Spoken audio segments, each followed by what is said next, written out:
What are we doing here? And where are we gonna go? It's like we just woke up one morning and then it's welcome to the show. Don't ask any questions, just go with the flow. Make as much money as you can and try your best not to get broke. Copy everything you see on the TV, from the hairstyles to the clothes, and don't think too often, just do exactly as you're told. And if you ever get confused, then just turn towards the alcohol. You'll still hear your thoughts, then just turn up the radio as you learn to live a lifestyle of drugs, sex, and rock and roll. But in all honesty, I just need to know, is there more to the cycle than growing and getting old? Living and dying just to leave behind a happy home and a whole lot of property that somebody else is going to own. I just really need to know before the casket's closed, 'cause I'm not willing to gamble with my soul, nor am I ready to take any chances. These are just simple life questions and I'm just searching for some answers. Like, what are we doing here? And what is our purpose? How did we get here, and who made us so perfect? And what happens once we go, or is this world all really worth it? Questions we don't answer because apparently we don't really have to. There's no purpose to this life and our existence is merely natural. Then in that case, please let me ask you, did you create yourself, or was it somebody else who had fashioned you? 'Cause you're a being that's impeccable, faultless and unparalleled. You're a product of supreme intelligence and I'm merely being rational. For there isn't a camera on this earth that can come close to the human eye, nor a computer that can compete alongside the human mind. And if the whole world was to come together, we wouldn't be able to create a single fly. So many signs, yet we still deny. As science tries to justify that all this could come from none, when it's a simple sum. 0 plus 0 plus 0 cannot possibly ever give you 1. So from where did all this order come? For everything has its origins, a maker, a creator of its own. I mean, the only reason you're watching this video is because somebody had to press upload. So we can believe in the Big Bang, but I'd rather believe in He who caused it to explode. Allah, the creator of everything along with every single soul.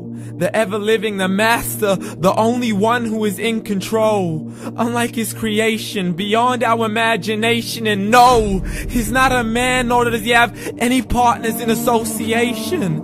He's on his own. And no, he did not ever leave us alone. Just like every manufacturer, he left us with an instruction manual.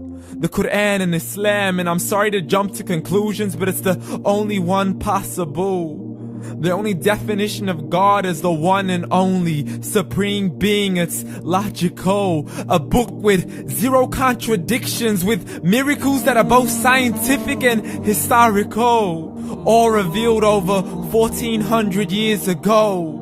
Like the detailed description of the human embryo. The descriptions of the human embryo in the Quran cannot be based on scientific knowledge in the 7th century. To the mountains as pegs holding firm the earth below, and the 2 seas that don't mix in a complete separate flow. To the planets in orbit, alternating night and day as they stay in flow. The expansion of the universe and the creation of everything from H2O. To the stories of the past and the preservation of Pharaoh. To identifying the lowest point in the land where Persia defeated Rome. The gushing fluid that created man in the glands between the ribs and the backbone. And not a word has changed, it's still the same. So please explain how all this was known over 1400 years ago. To a man who couldn't read or write, as he would recite whatever the angels spoke. And if you still don't believe, please try to come up with something that's even close. But you can't, so we took God as a mockery and his messengers as a joke. Muhammad could not read or write.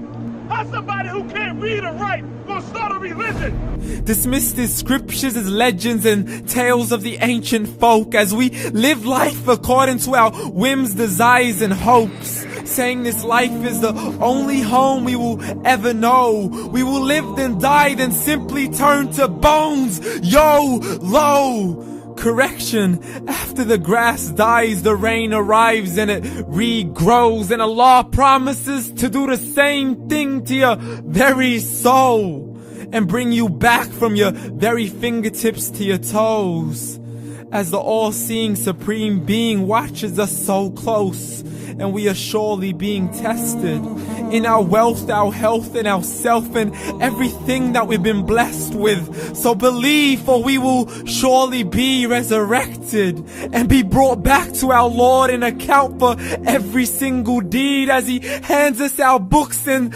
orders us to read. From the bad to the good and everything in between. You yourself are sufficient for your own accountability, so don't be mad at me. You are the one who thought He wouldn't come back to me. I gave you a whole life long to search after me, but you were busy in all that which was temporary. So read, and glad tidings to all those who believed. And if you disbelieve, read. And don't let that day be the first day you find out what your life really means. Read.